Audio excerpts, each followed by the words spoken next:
रिश्ते विश्वास पर टिके होते हैं, लेकिन जब लालच, नशा और धोखा इसमें घुल जाता है तो अंजाम बहुत खतरनाक हो सकता है। मेरठ में एक ऐसा ही दिल दहला देने वाला मामला सामने आया, जहां एक पत्नी ने अपने प्रेमी के साथ मिलकर अपने ही पति को बेरहमी से मौत के घाट उतार दिया।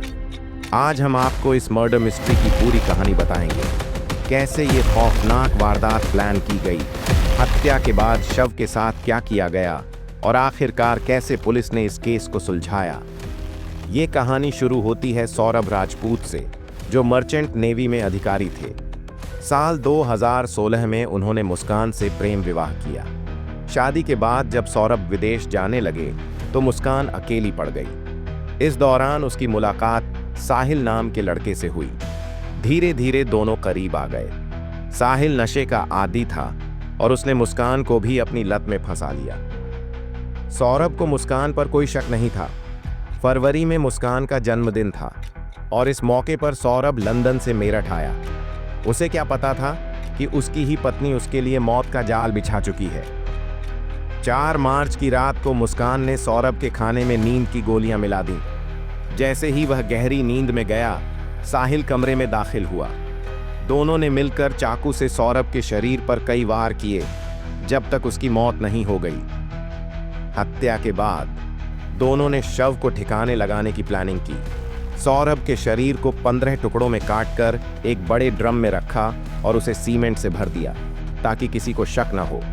फिर वे उसका मोबाइल लेकर मनाली और शिमला घूमने चले गए ताकि लगे कि सौरभ जिंदा है। इस बीच सौरभ के परिवार को चिंता होने लगी। वे बार बार मुस्कान से पूछते, लेकिन उसे कोई फर्क नहीं पड़ता था। जब मुस्कान के माता पिता को कुछ अजीब लगा तो उन्होंने पुलिस को सूचना दी। पुलिस जब उनके घर पहुंची तो वहां से उन्हें खौफनाक सबूत मिले। जब पुलिस ने साहिल के कमरे की तलाशी ली तो वहां तंत्र मंत्र से जुड़े सामान, नशे की चीजें और अजीब दस्तावेज मिले। पुलिस ने मुस्कान और साहिल दोनों को गिरफ्तार कर लिया।